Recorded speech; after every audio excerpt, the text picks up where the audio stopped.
واخيرا الايفونات الجديده وصلت معانا الايفون 17 برو والايفون اير. زي ما انتم شايفين فرق الحجم في الباكجينج، فتعالوا نعمل انبوكسنج وفيرست امبريشنز او النظره الاولى النهارده، واحكي لكم شويه عن التليفونات.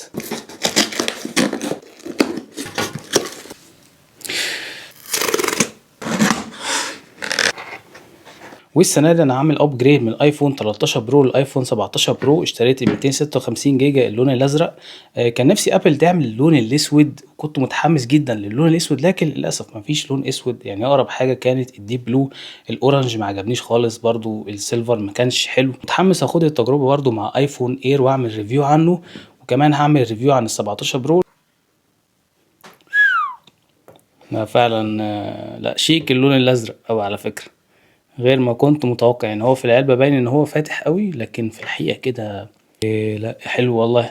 جميل جميل جميل جميل. وفي الحقيقة وزن الايفون 17 برو نفس وزن الايفون 13 برو، بس الايفون 17 برو اعرض سنة، اطول سنة، اتخن سنة. ظهر الجهاز فيه كده راوندد اوف شوية، فمسكته ناعمة وسوليد. ففي الحقيقة لا بجد التصميم واللون التليفون افضل من الصور. وكنت بفكر برضو هل في التصميم الجديد بالسيراميك شيلد هل الكات اوت دي فيها ايدج حد، لكن في الحقيقة لا، الازاز متساوي مع الالومنيوم فريم. ناعم جدا. وطبعا التليفون ده موديل اوروبا، فبيجي معاه السيم ايجاكت تول، لان فيه طبعا السيم كارد هولدر، فده كويس جدا. لكن النيجاتيف سايد ان البطاريه بتبقى اقل ساعتين من الاي سيم موديل. ومعانا الايفون اير اللون الذهبي. موبايل شيك جدا، هو خفيف ورفيع. يعني وتحس ان لعبة في ايدك، يعني غير الايفون 17 برو تحس دي كده موزون شوية. عندنا هنا الكاميرا بار اللي محطوط فيها كل الكومبوننتس، عشان الباقي كله بطارية تقريبا.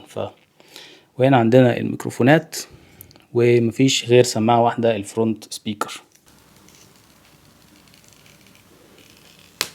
$1500 وسعر الاير تقريبا $1400.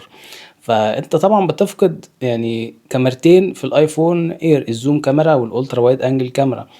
كمان ما عندكش سبيكر او اللي هو الدولبي اتموس. عندك بطارية اقل، عندك طبعا سستين برفورمانس اقل من الايفون 17 برو. فما انبهرتش قوي بفرق الوزن. الايفون 17 برو برضو وزنه خفيف، الاير ارفع طبعا واخف، لكن مش حاجة يعني دي البريكر او تخليك لا ده انا لازم اجيب الاير ده خفيف ورفيع لدرجة يعني ان هو فيتشرستيك قوي. بس ده انطباعي الاول، لسه لما اجرب الجهاز واستخدمه يوم واتنين وتلاتة اقول لكم رأيي بالكامل في الفول ريفيو. مش دهبي غامق زي ال 13 برو، لكن التيتانيوم اللامع جميل جدا وبريميوم غير الايفون 17 برو.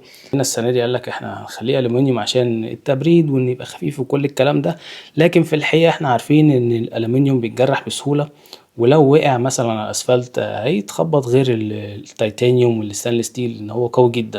يعني انا معايا الايفون 13 برو شغال بيه من غير اي كيس بقالي سنتين، ما حصلوش اي حاجه، دورابل جدا، ومن كان من افضل التليفونات فعلا اللي ابل عملتها. السنه دي ابل حطت انتي ريفليكشن لاير، يعني مقارنه سريعه ما بين الايفون 17 برو وال 13 برو.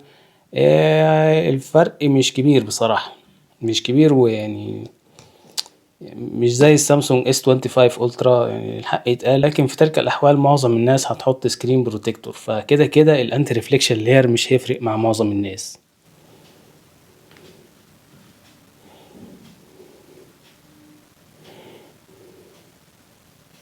انا لحد دلوقتي ما عملتش ابجريد لاي او اس 26 على الايفون 13 برو. خليه على 18 سيف سايد، نبدا 26 على الايفون 17 برو افضل.